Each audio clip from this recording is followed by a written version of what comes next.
سعودی عرب، قطر اور ترکیہ کی درخواست پر آپریشن غضب للحق کو عارضی طور پر روک دیا گیا۔ وزارت اطلاعات اطاولہ تارڑ کے مطابق عید الفطر کے پیش نظر 23 اور 24 مارچ کی درمیانی شب تک کاروائیاں روک رہی ہیں۔ کسی بھی دہشت گردی کی صورت میں آپریشن فوری طور پر دوبارہ شروع ہو جائے گا۔ آپریشن غضب للحق میں 707 طالبان ہلاک اور 938 سے زائد زخمی ہو چکے ہیں۔ 255 افغان چوکیوں کو تباہ اور 44 چوکیوں پر قبضہ کیا گیا۔ 237 ٹینک، بختربند گاڑیاں اور توپ خانے کو تباہ کیا گیا۔ 81 دہشت گردوں اور ان کے معاون انفراسٹرکچر کے مقامات کو فضائی کارروائیوں سے نشانہ بنایا گیا۔ افغانستان پر جنگ ہم نے مسلط نہیں کی، بلکہ یہ جنگ ہم پر مسلط کی گئی۔ ہم نے افغان عوام کو نہیں، دہشت گردوں کو حملے کا نشانہ بنایا۔ کابل میں گولہ بارود پھٹنے سے جو دھماکے ہوئے وہ پورے شہر نے دیکھے۔ سویلینز کی ہلاکتوں کا پروپیگنڈا جھوٹ ہے۔ D G I S P R lieutenant general Ahmed Sharif Chaudhry کہتے ہیں کابل میں ہدف افغان طالبان کے گولہ بارود اور ہتھیاروں کے علاوہ ڈرون طیاروں کا ڈپو تھا۔ یہ کارروائی افغان طالبان کے ان 53 حملوں کے جواب میں کی گئی جو انہوں نے پاکستان میں ہماری چیک پوسٹوں پر کیے۔ طالبان منشیات کے عادی افراد کو خودکش حملوں کے لیے بھی استعمال کرتی ہیں۔ پاکستان دہشت گردی کے خلاف جنگ لڑ رہا ہے۔ دہشت گردی کے پیچھے بھارت کا ہاتھ ہے۔ افغانستان کو ڈرون بھارت فراہم کر رہا ہے۔ افغان طالبان کی جانب سے ڈرون حملوں کی بھی کوشش کی گئی جسے فورسز نے کامیابی سے ناکام بنا دیا۔ پاکستان اپنی سرزمین اور عوام کے دفاع کے لیے ہر حد تک جائے گا۔ علی لاریجانی کی شہادت، ایران کا دشمن پر پلٹ کر وار، حملوں میں تیزی، اسرائیل پر کلسٹر اور خیبر 1 بمز کی بارش، پہلی بار حاج قاسم مسائل کا بھی استعمال، سیہونی ریاست پر آگ برسنے لگی، ایران کا اسرائیل بن گوریان ایئرپورٹ پر میزائل حملہ، 3 پرائیویٹ طیارے متاثر، اسرائیلی حکام کی جانی و مالی نقصان کی تصدیق، تل ابیب اور یروشلم میں متعدد مقامات پر آگ بھڑک اٹھی، 2 اسرائیلی ہلاک، 14 زخمی، کئی گاڑیاں تباہ جبکہ عمارتوں کو بھی نقصان پہنچا۔ رپورٹر نے ریلوے اسٹیشن کی تباہی کے مناظر دکھا کر اور تل ابیب میں ریلوے اسٹیشن کو بھی نشانہ بنایا گیا۔ اسرائیلی وزیر اعظم نیتن نے اسرائیلی میزائلز کو چیلنج قرار دیا۔ میزائلز حملے روکنا اسرائیل کے لیے مشکل ہو رہا ہے۔ ایرانی حملوں کے بعد طیاروں کو نقصان پہنچنے کا اسرائیلی اعتراف، حکام نے تسلیم کیا کہ 3 نجی طیاروں کو نقصان پہنچا، ایک طیارے میں بھی آگ لگ گئی۔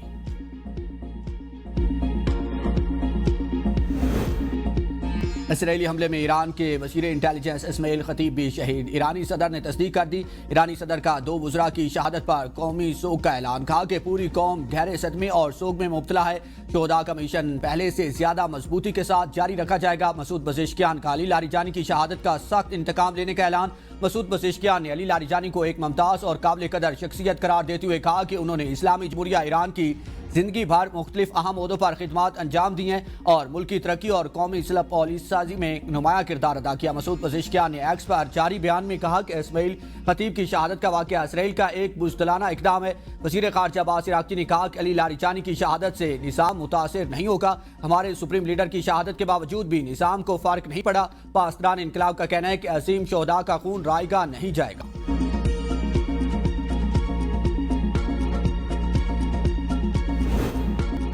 ایران کے خلیجی ملکوں میں امریکی اہداف پر حملے جاری، اماراتی وزارت دفاع کے مطابق ایران نے آج 13 میزائل اور 27 ڈرون حملے کیے۔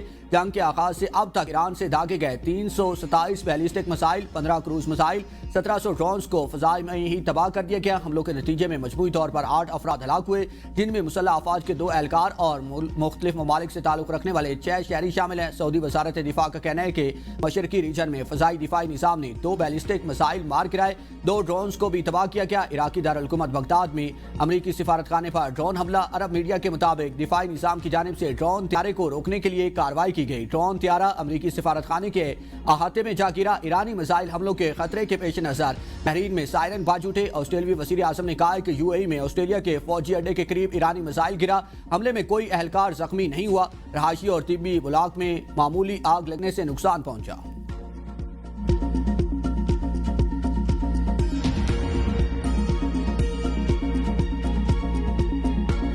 شہید علی لاریجانی رہنما اور غلام رضا سلیمانی اور دیگر کی اللہ اکبر کی صداؤں میں نماز جنازہ ادا، جنازے میں حکومتی عہدیداروں، فوجی قیادت سمیت ہزاروں افراد کی شرکت، اعلیٰ سیکیورٹی اور بسیج فورس کے رہنماؤں کی تدفین کی تیاریاں۔ علی لاریجانی گزشتہ روز تہران میں اسرائیلی فضائی حملے میں اپنے بیٹے سمیت شہید ہو گئے تھے۔ بسیج فورس کے کمانڈر غلام رضا سلیمانی تہران پر اسرائیلی لڑاکا طیاروں کے فضائی حملے میں نشانہ بنے۔ ایرانی بحریہ کے درجنوں اہلکاروں کی نماز جنازہ بھی ادا کر دی گئی جو جنگی جہاز پر تعینات تھے۔ یہ جہاز 4 مارچ کو سری لنکا کے ساحل کے قریب مبینہ طور پر امریکی بحریہ کے ٹارپیڈو حملوں کا نشانہ بنے علی لاریجانی کے ایکس اکاؤنٹ سے بیان میں لکھا گیا کہ خدا کا ایک بندہ خدا سے جا ملا۔ علی لاریجانی کو مشرقی تہران میں اس وقت نشانہ بنایا گیا جب وہ اپنی بیٹی سے ملنے گئے ہوئے تھے۔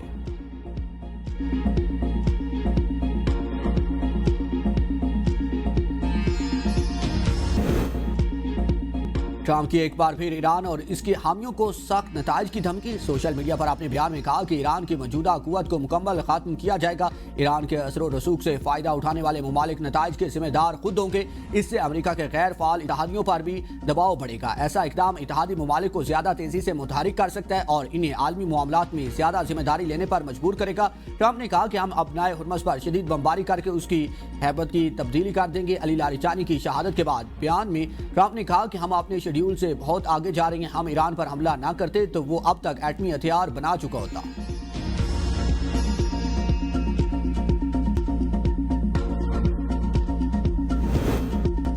علی لاریجانی کی سیکیورٹی میں غفلت نے اسرائیلی انٹیلیجنس کو نشانہ بنانے کا سراغ فراہم کیا۔ عبرانی چینل کے مطابق اسرائیلی فوج نے لاریجانی کا سراغ لگانے کے لیے بڑے پیمانے پر وسائل استعمال کیے۔ رپورٹ کے مطابق علی لاریجانی سے ایک سنگین غلطی ہوئی جسے اسرائیلی حکام نے سیکیورٹی تکبر قرار دیا اور یہی ان کے مقام تک پہنچنے کا اہم ذریعہ بنی۔ علی لاریجانی عوامی سطح پر ریلیوں میں شریک ہوئے اور میڈیا انٹرویوز دیتے رہے جس سے انٹیلیجنس اداروں کو انہیں ڈیجیٹل اور بصری طور پر ٹریک کرنے میں آسانی ہوئی۔ فیصلہ کن معلومات گزشتہ پیر کو سامنے آئی جب انہیں ایک خفیہ اپارٹمنٹ میں داخل ہوتے دیکھا گیا۔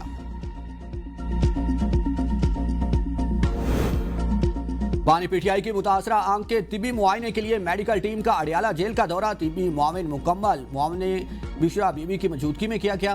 ٹیم میں ماہرین امراض چشم ڈاکٹر ندیم قریشی، ڈاکٹر عارف اور پروفیسر اختر علی بندیشہ سمیت 4 ڈاکٹرز اور طبی عملہ شامل تھا۔ میڈیکل ٹیم کمشنر اسلام آباد کی جانب سے عدالتی حکم پر تشکیل دی گئی۔ میڈیکل بورڈ کی جانب سے مکمل رپورٹ جلد چیف کمشنر کو پیش کی جائے گی۔ بانی پی ٹی آئی کو اسپتال منتقل کرنے یا نہ کرنے سے متعلق سفارشات بھی دی جائیں گی۔ وزیر اطلاعات عطاءاللہ تارڑ کہتے ہیں کہ بانی کے بچوں کو پاکستان آنے کی اجازت ہے۔ بانی کے بچے پاکستان آ سکتے ہیں، انہیں ویزے کی ضرورت نہیں ہے۔ عید پر بانی پی ٹی آئی کے بچوں سے بات کرائی جائے گی۔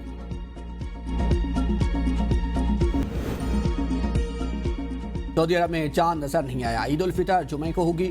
متحدہ عرب امارات میں بھی عید الفطر 20 مارچ کو منائی جائے گی۔ ترکیہ میں عید الفطر 20 مارچ بروز جمعہ کو ہوگی۔ سنگاپور میں بھی عید الفطر 21 مارچ بروز ہفتہ کو ہوگی۔ پاکستان میں شوال کا چاند دیکھنے کے لیے مرکزی زونل رویت ہلال کمیٹی کے اجلاس آج ہوں گے۔ مرکزی رویت ہلال کمیٹی کے چیئرمین مولانا عبدالخبیر آزاد اجلاس کی صدارت کریں گے۔